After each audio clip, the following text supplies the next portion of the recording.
सुकून भरी कहानियाँ। बचपन से बुढ़ापे तक ये कहानियाँ आज भी वैसे ही लगती है जैसे हमने पहली बार सुना। जीवन के उतार चढ़ाव, जीवन के सुख दुख को दिखाती ये सुकून भरी कहानियाँ। आज हम शुरू करते हैं एक ऐसी कहानी जिसे आप लोगों ने कई बार सुना होगा, पढ़ा होगा, परंतु जब भी आज इन कहानियों को हम सुनते हैं, देखते हैं, तो वही एक ताजगी और तरावट का एहसास होता है। आज की कहानी है हार की जीत। इस कहानी को लिखा है प्रसिद्ध लेखक सुदर्शन जी ने। तो प्रस्तुत है कहानी हार की जीत। माँ को अपने बेटे और किसान को अपने लहलहाते खेत देखकर जो आनंद आता है, वही आनंद बाबा भारती को अपना घोड़ा देखकर आता था। भगवत भजन से जो समय बचता वह घोड़े को अर्पण हो जाता। वह घोड़ा बहुत सुंदर था, बड़ा बलवान। उसके जोड़ का घोड़ा सारे इलाके में न था। बाबा भारती उसे सुल्तान कहकर पुकारते, अपने हाथ से खरहरा करते, खुद दाना खिलाते और देख देख कर प्रसन्न होते। उन्हें रुपया, माल, असबाब, जमीन आदि अपना सब कुछ छोड़ दिया था। यहाँ तक कि उन्होंने नगर के जीवन से भी घृणा थी। अब गांव से बाहर एक छोटे से मंदिर में रहते और भगवान का भजन करते थे। मैं सुल्तान के बिना नहीं रह सकूंगा, उन्हें ऐसी भ्रांति सी हो गई थी। वे उसकी चाल पर लट्टू थे। कहते, ऐसे चलता है जैसे मोर घटा को देखकर नाच रहा हो। जब तक संध्या समय सुल्तान पर चढ़कर 8-10 मील का चक्कर न लगा लेते, उन्हें चैन न आता। खड़क सिंह उस इलाके का प्रसिद्ध डाकू था। लोग उसका नाम सुनकर कांपते थे। होते होते सुल्तान की कीर्ति उसके कानों तक भी पहुंची। उसका हृदय उसे देखने के लिए अधीर हो उठा। एक दिन वह दोपहर के समय बाबा भारती के पास पहुंचा और नमस्कार करके बैठ गया। बाबा भारती ने पूछा, खड़क सिंह, क्या हाल है? खड़क सिंह ने सिर झुकाकर उत्तर दिया, आपकी दया है। कहो, इधर कैसे आए? सुल्तान की चाह खींच लाई। विचित्र जानवर है, देखोगे तो प्रसन्न हो जाओगे।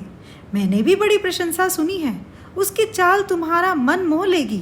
कहते हैं देखने में भी बहुत सुंदर है। क्या कहना, जो उसे एक बार देख लेता है उसके हृदय पर उसकी छवि अंकित हो जाती है। बहुत दिनों से अभिलाषा थी, आज उपस्थित हो सका हूँ। बाबा भारती और खड़क सिंह दोनों अस्तबल में पहुँचे। बाबा ने घोड़ा दिखाया घमंड से।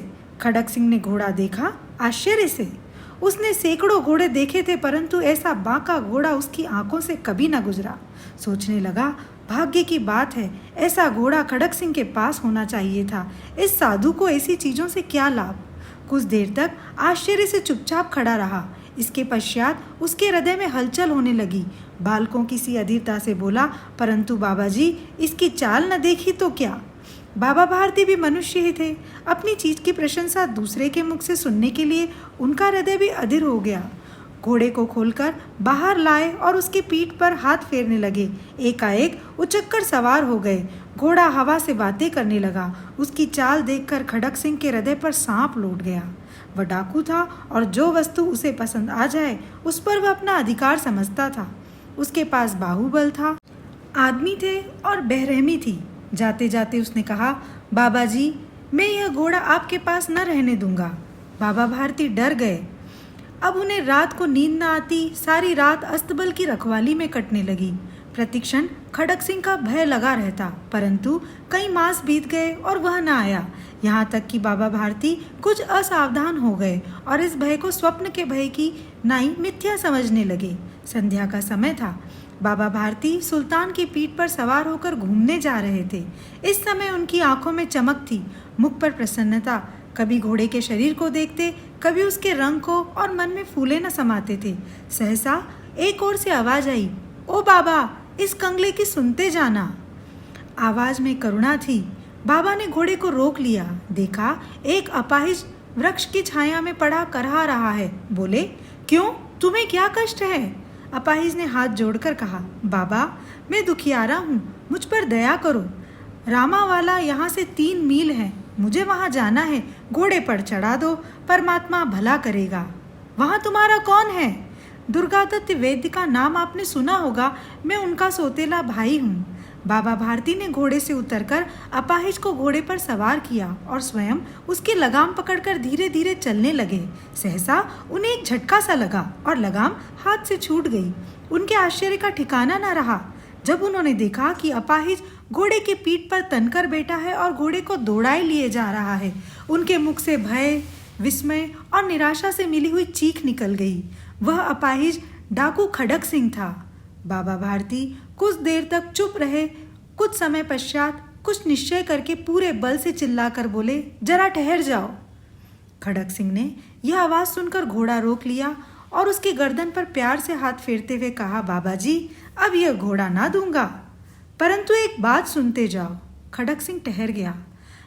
बाबा भारती ने निकट जाकर उसकी ओर ऐसी आंखों से देखा जैसे बकरा कसाई की ओर देखता है और कहा, यह घोड़ा तुम्हारा हो चुका है। मैं तुमसे इसे वापस करने के लिए न कहूँगा, परंतु खड़क सिंह, केवल एक प्रार्थना करता हूँ, इसे अस्वीकार न करना, नहीं तो मेरा दिल टूट जाएगा। बाबा जी, आज्ञा करिए, मैं तो आपका दास हूँ, केवल यह घोड़ा ना दूंगा।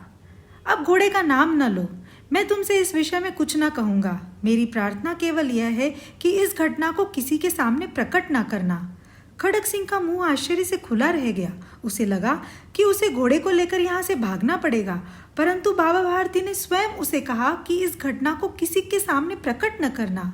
इससे क्या प्रयोजन सिद्ध हो सकता है? खड़क सिंह ने बहुत सोचा, बहुत सिर मारा, परंतु कुछ समझ न सका। हार कर उसने अपनी आंखें बाबा भारती के मुख पर गड़ा दी और पूछा, बाबा जी, इसमें आपको क्या डर है? सुनकर बाबा भारती ने उत्तर दिया, लोगों को यदि इस घटना का पता चला तो वे किसी गरीब पर विश्वास न करेंगे, दुनिया से विश्वास उठ जाएगा। यह कहते कहते उन्होंने सुल्तान की ओर से इस तरह मुंह मोड़ लिया जैसे उनका उससे कभी कोई संबंध ही ना रहा हो। बाबा भारती चले गए, परंतु उनके शब्द खड़क सिंह के कानों में उसी प्रकार गूंज रहे थे। सोचता था, कैसे ऊंचे विचार है, कैसा पवित्र भाव है। उन्हें इस घोड़े से प्रेम था। इसे देखकर उनका मुख फूल की नाई खिल जाता था। कहते थे, इसके बिना मैं रह ना सकूंगा। इसकी रखवाली में कई रात सोए नहीं, भजन भक्ति न कर रखवाली करते रहे, परंतु आज उनके मुख पर दुख की रेखा तक दिखाई न पड़ती थी। उन्हें केवल यह ख्याल था कि कहीं लोग गरीबों पर विश्वास करना ना छोड़ दें। रात के अंधेरे में खड़क सिंह बाबा भारती के मंदिर में पहुंचा। चारों ओर सन्नाटा था, आकाश में तारे टिमटिमा रहे थे। थोड़ी दूर पर पाँवों के आवाज आ रही थी। मंदिर के अंदर कोई शब्द सुनाई न देता। खड़क सिंह सुल्तान की बाग पकड़े हुए धीरे धीरे अस्तबल के फाटक पर पहुंचा। फाटक खुला पड़ा था। किसी समय वहां बाबा भारती स्वयं लाठी लेकर पहरा देते थे, परंतु आज उन्हें किसी चोरी, किसी के डाके का भय न था। खड़क सिंह ने आगे बढ़कर सुल्तान को उसके स्थान पर बांध दिया और बाहर निकलकर सावधानी से फाटक बंद कर दिया। इस समय उसकी आंखों में पश्चाताप के आंसू थे। रात्रि का तीसरा पहर बीत चुका था। चौथा पहर आरंभ होते ही बाबा भारती ने अपनी कुटिया से बाहर निकलकर ठंडे जल से स्नान किया।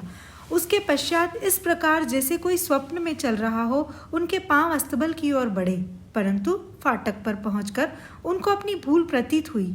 साथ ही घोर निराशा से पांव को मन भर भर कर भारी बना दिया। वे वहीं रुक गए। घोड़े ने अपने स्वामी के पांवों की चाप को पहचान लिया और जोर जोर से हिनहिनाया। अब बाबा भारती आश्चर्य और प्रसन्नता से दौड़ते हुए अंदर घुसे और अपने घोड़े को गले से लिपटकर इस प्रकार रोने लगे मानो कोई पिता बहुत दिन से बिछड़े पुत्र से मिल रहा हो। बार बार उसकी पीठ पर हाथ फेरते, बार बार उसके मुंह पर थपकियां देते और कहते थे, अब कोई गरीबों की सहायता से मुंह न मोड़ेगा।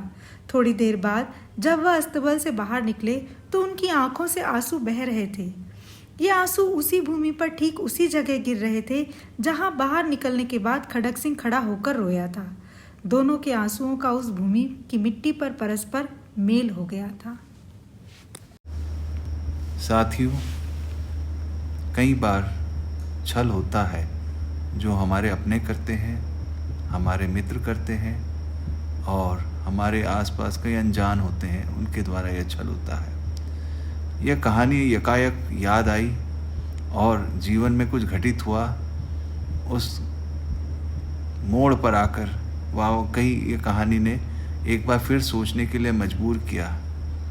कहानी कहती है कि अंततः जीत सच्चाई की होती है, लेकिन वास्तविक जीवन में उस जीत को पाने के लिए हमें सचेत रहना है, अपनी सीमाएं बनाना है और ज़रूरत पड़े तो प्रतिकार करना भी उतना ही ज़रूरी है। कहानी अगर आपको पसंद आई हो तो प्लीज़ लाइक, शेयर और सब्सक्राइब करें। धन्यवाद।